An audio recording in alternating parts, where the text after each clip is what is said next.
Hey everybody, I'm just kind of going off the cuff here to see how this works out. Since I'm having trouble getting comfortable with the camera, I thought I'd bring a little friend with me, just in case there's any silence I can break it like that.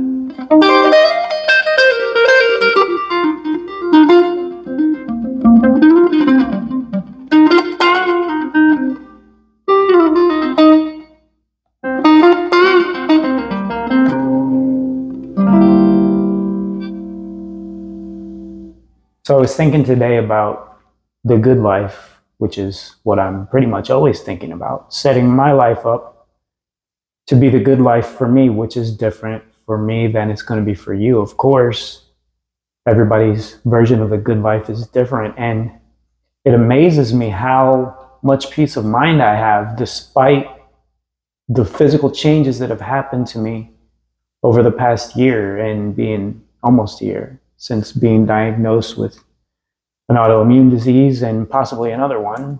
And I am not really comfortable going into the specifics just yet. I eventually will probably, but a little bit at a time. Kind of blindsided me when I moved here to Vegas in August of last year. So August of 2025, I moved here and planned to gamble and to have some fun. Well, I'm very introverted and kind of antisocial anyway, so don't get the wrong impression when I say gamble. It's more about the game than it is the lights and the people in the casino, because I'm kind of tired of a lot of things that go with that. But I make, I would say definitely the major part of my income over the past 6 or 7 years has been from gambling. But I don't recommend it because it does things to your brain. I mean, this is the good life for me. It's not something that I would recommend to just everybody. I mean, it takes a special kind of person to be able to gamble and to handle the fluctuations and all the things that go with it. I have written a book about it. If you are interested, just Google my name, Sean Hunt, and my name, Blackjack. My name, Sean Hunt, and my game, Blackjack. And you can get my strategy book, but I'm not recommending that for anybody. That's not what this channel is about. It's about finding the good life for you. So besides gambling, I love to play the guitar, and my outlet is the blues.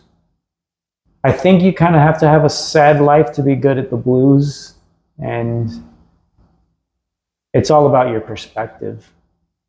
I think I have a good life right now, actually, but there are some sad things within it that can help me to be a better blues player, better at my improvisations, maybe, because it's my expression, my creative outlet. It's one of them anyway. I think that I really am surprised at how happy I am with the such limited social contact that I've had. And I want to still continue to be able to speak. That's part of why I'm doing the YouTube channel, and partly is to get some social contact because I know you're watching out there and I appreciate that. But I moved here not knowing anyone. I don't have any kids. I've got a little brother that's 22 years younger than me, which is nice. It was nice growing up an only child, but it's nice having a little brother now. And I might eventually have some nieces and nephews, which is cool, but they live in Houston, my brother and his wife. My dad is on the road doing the RV retirement thing with his girlfriend. They're kind of close to Houston right now. They don't come out this far west. They were in Yuma, Arizona, which is about 5 hours south of where I'm living now. And I did get to see them when they were there.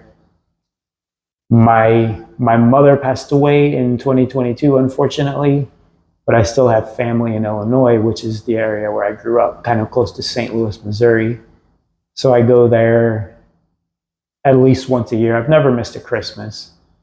My traveling is going to be more limited now with my autoimmune stuff going on. But getting back to what I was saying, I'm surprised at how much of a peace of mind that I have.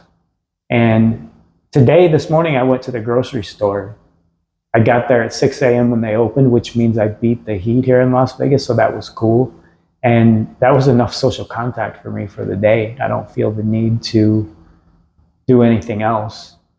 For a while, I was going to the gym, but I had to be on prednisone for about 3 months. So that, if you've been on prednisone, you'll know that that really compromises your immune system. And along with my other autoimmune issues going on, I really needed to stay away from people for those 3 months. But I was surprised at how well I handled that. Prednisone sucks, by the way. If you can avoid it, don't go on it. And so that was kind of tough. But even since I've been off the prednisone, now I don't feel the need to get out so much. Right now I'm recovering from surgery. I had bilateral inguinal hernia surgery on the 20th of July, and it's August 4th now, so it's been a little over 2 weeks. The doctor cleared me to be able to work out, believe it or not. And my follow-up appointment, which was 2 weeks, today is August the 5th, so my follow-up appointment was August the 3rd, and the doctor cleared me to work out. So yesterday I did a leg workout for the first time. I kept it light, but it felt good to finally be able to do that. That's part of my good life too. Keeping myself in shape is very important to me. Now, especially, I don't take my health for granted at all, because I know that my life is probably going to be shortened due to what I have, and also the fact that I'm not always going to be as physically able as I am now. For a long time, I struggled with, I guess when I got into my 40s, I struggled with realizing that I am not able to do the things that I was able to do into my 20s. And that's nothing to do with the autoimmune stuff. That didn't happen until more recently. But I decided at one point that if I'm going to compare myself to someone, I'm going to compare myself to the future me and not anyone else, and not the past me. Because if I compare myself to the future me, I'm thinking of the things I'm able to do now that I won't be able to do in the future, and that helps me to be grateful for that. So basically, being able to work out now it feels so good, especially because I wasn't able to do that for 2 weeks. And being able to play my guitar. I mentioned in one of the previous videos that I had been thinking about, would I still continue to play if I knew that no one would ever let me play again? I don't know that I would. I hate to say that, because you want to think there's intrinsic value in making music, and there is, but part of the fun of it is sharing it with other people too. And my last job, I was able to do that on a weekly basis, at least, to be able to play for people.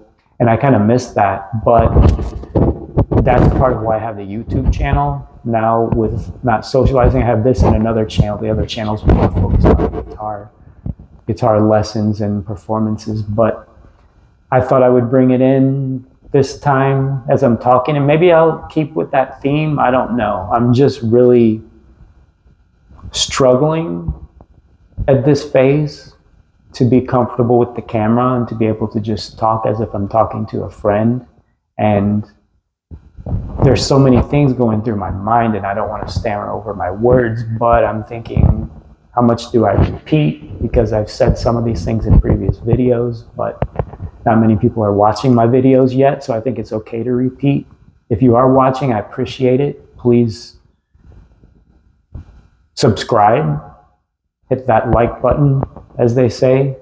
If you don't want to, it's okay, but if you give me some time, I think this is going to get better. I think that eventually I'm going to get more and more comfortable, and maybe I can reach you in a way that no one has. This is going to be more authentic content. I've used I use AI for the thumbnails basically, and I've used some AI videos for myself to share with you. And in my previous videos, I'm captioning these AI videos and then reacting to them, and you can tell that. And I've said that in the videos, the last 3 videos as well, about solitude, which is an interesting theme for me, because the older I get, the more I want to be alone, and the more I enjoy being alone, and I enjoy my solitude, which is also part of a good life. And being comfortable with myself has been a great relief for me, because I spend less money, so I have more freedom. And that, for the longest time, has been my core value. The thing that I value the most is freedom. When I get money, I want to spend it on freedom. I kind of live like a minimalist, but I wouldn't say totally. I mean, I drive a Mustang. That's not a decision that I would make again, buying a Mustang. Insurance is expensive here in Las Vegas, no matter what kind of car you have. And it's, when you have nice things, you have a new set of worries. Like, you're worried that it gets vandalized. It gets dirty, and I get angry just because the leaf blowers they seem like all they do is just blow dirt on people's cars. And I don't see the point of them. The landscapers, I can see why we need them, of course, but the leaf blowers just seem to make noise and blow dirt directly on people's cars. Why don't we just leave it? It doesn't seem right, but it's silly for me to get that upset over this car that gets dirty. And if I had a cheaper car that it didn't matter, it wouldn't be as much of a worry. It wouldn't make me as angry, probably, because I like going out and seeing my car clean. And after I just wash it, sometimes the very next day it's completely filthy because of the leaf blowers. Anyway, I digress. I live kind of like a minimalist. I don't have a lot of stuff. As I'm looking now, you can kind of see my closet in the background a little bit there. I have more than one pair of shoes, but comparatively to probably the average person in this culture, I don't spend a whole lot of money on material things. And so being comfortable with myself also keeps me from doing social activities that would cost me money. And that's part of the good life, having enough money. What is enough? That's a tricky question. I've been thinking about that too. And that's, of course, going to be different for everybody.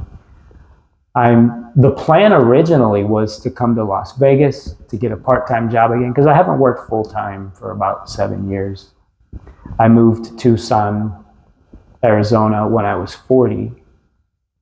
Before that time, I had lived in the St. Louis area for the first 40 years of my life. I grew up in a small town in Illinois, right across the river from St. Louis, Missouri. I've had several careers. I was a caretaker for a long time, taught English as a second language at a university that was a little bit west of St. Louis. I did that for about 5 years. And then I decided, I'm giving you the very short version, but I decided that I wanted to move away and start over. So I drove as far as I possibly could, which was 22 hours. I didn't drive nonstop. And I did make some more preparations than that, a little more planning, had a couple jobs lined up. Moved to Tucson. I quit my jobs that I had. Well, actually, I took the summer off just to be sure that I could handle the heat. And then during that time, after I had been in Tucson for about a month, I officially resigned from both of my previous jobs in Missouri and decided to stay. I loved the desert. I loved being in Tucson for the time that I was there. Going back to what I was saying, I had several jobs in Tucson. The best job I ever had was working at a residential rehab in Tucson. And it's a residential rehab for people with drug addictions and trauma, that type of thing. And I worked there part-time, gambled part-time. I was no longer able to play in Arizona due to getting barred from the casinos because I play blackjack. And so I was making trips to Vegas probably 4 times a year, maybe on average, to play. And I just decided eventually I was going to move out here. And I love the city. I still love Las Vegas. And I mean, I guess I'm still in the honeymoon phase technically, but I don't get out that much these days. Like I said, when I moved here, I got blindsided. I was having some symptoms before I came, but I didn't know exactly how bad it was until about October of last year. And so I haven't gambled this year too much. A little bit before I had my surgery, I started back a little bit. But part of my good life is, I mean, I don't necessarily need to gamble. Luckily, I would say that's my major passion in life is the game of blackjack. But luckily, I have other things so that if I'm unable to do that, I need to not have a lot of contact with people because of my autoimmune stuff going on. I can get very sick. And if I'm on meds at a time that I get sick, I'll have to go off of the meds, which will cause my autoimmune issues to flare up more. So not saying that I'm not going to gamble anymore, but I kind of need to be pretty careful about that. So that's part of my good life, but luckily it's not the major part of my identity. I still have the guitar. I still have, I would say fitness, working out is part of my good life. It's hard to say that's a passion. I just feel like it's something I need to do to keep my body in shape, to keep the vessel for my spirit in the best shape that I can so that I can enjoy other things. But it's definitely part of my daily activities. Even when I wasn't able to do heavy workouts after my surgery, I was at least walking on the treadmill. I am taking it easy now, even though the doctor gave me full clearance to work out again. I've had I think a rougher time than most with this recovery. I had a lot of swelling and bruising, and so I'm taking it easy with that. But I was like today even, I was able to do 2 30-minute walks on the treadmill, and my ankles are kind of swollen because I have some kidney issues. But I'm not so sure it's 100% from that because I did do a leg workout too. So, and after having the surgery, the swelling can kind of drift down. Anyway, I'm feeling okay, and I'm hoping everything is going to be okay with that. But just being able to keep myself in shape is important to me. That's part of my good life. I eat pretty much the same thing every day. We all need some novelty in our lives, but mine doesn't come from food. And that's mostly because of my issues, my health issues, that I've found a diet that works well for me, and I've stuck with that. It's cheap, it's easy, it keeps me from getting sick, and I'm cool with that. And I live here pretty modestly in Las Vegas. I was fortunate enough to find a condo for $1,200 a month, which is cheap for Las Vegas, 2-bedroom, 2-bath. The HOAs suck here. That's a whole different story. But the neighborhood is higher crime, but I live in a gated community, so my car's more protected than in most places. It's not a huge worry. Just gets dirty sometimes. Like I said, no big deal. What can I say? I mean, that's not everything I could possibly say about having a good life, but for me, that's a pretty good summary. How about I play a little bit now? I'm surprised I'm getting a little more comfortable, but I thought I was going to be playing more. I'm going to play a little. I guess I will improvise over this backing track. I make my own backing tracks as well, just so that I don't have to worry about copyright issues. So it's a backing track and me playing over it right now. So hope you like it. We'll see.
I think that's where it stops. This professional 32 Stop. Okay, sorry about that. Anyway,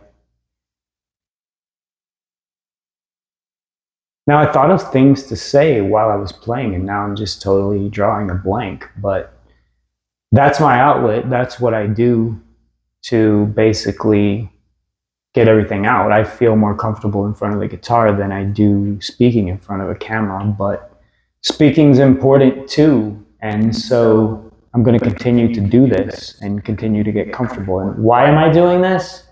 I don't know. I don't know that I will ever have an audience that will cause me to make any money. And that's not, I'm not going to say that's zero motivation, but it's certainly not number one. I think that it's something that is helping me as a person. It's helping, maybe if I can just reach even a handful of people, that would be enough for me. Something I leave behind after I'm gone also. If people can look back on this, and hopefully they will look back on the videos that maybe a little bit later when I'm more comfortable in front of the camera. But for right now, this is what you get. So I appreciate it if you were able to stick it out this much. I'm not AI. I'm actually a real person. You heard the mistakes. You heard me probably maybe making some mistakes when I was playing guitar too, which with the blues, that's okay, because as long as you resolve the tension, the way I look at making music with the blues is it's kind of like making a movie. You have some tension in the plot. It's not the perfect analogy because it's more of an expression. It's me expressing myself and saying the things I want to say through my music. But it's kind of like making a movie for your audience also. And if you mess up, that's like tension in the plot. And as long as you resolve it, you're good. And people probably won't even notice you messed up. Sometimes you mess up and something sounds cool, and that's really cool when that happens, when I'm exploring the fretboard and I do something on accident and I'm like, oh, that sounds really cool. I think I'll use that. But other times it's just maybe extra tension. If you resolve it, it's cool. If you get too much tension, then it's like killing your main character. Then it's hard to resolve that tension in the plot if you're thinking in the sense of a movie. But anyway, I like to play. I like to make some tension and then resolve it.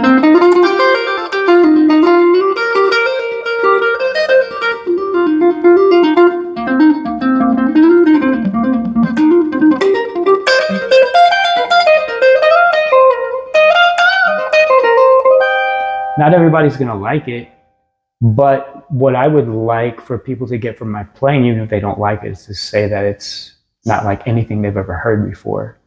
And so that's why I try to just be creative and make my own licks. For a long time, I played cover songs, but that's a different kind of playing. It's really engaged on the hedonic treadmill if you're playing cover songs, because you hear a song that sounds cool and you want to be able to play it and you learn it, or maybe you learn the cool parts, but that doesn't last very long. The thrill of that, it's intense. It's like, it's so cool to be able to play a song that you know, that's familiar, that you love, and maybe that other people recognize as well. But then that thrill wears off really quickly, and then you want to learn another one. It's just like how much money is going to be enough. You get to your number and you want more.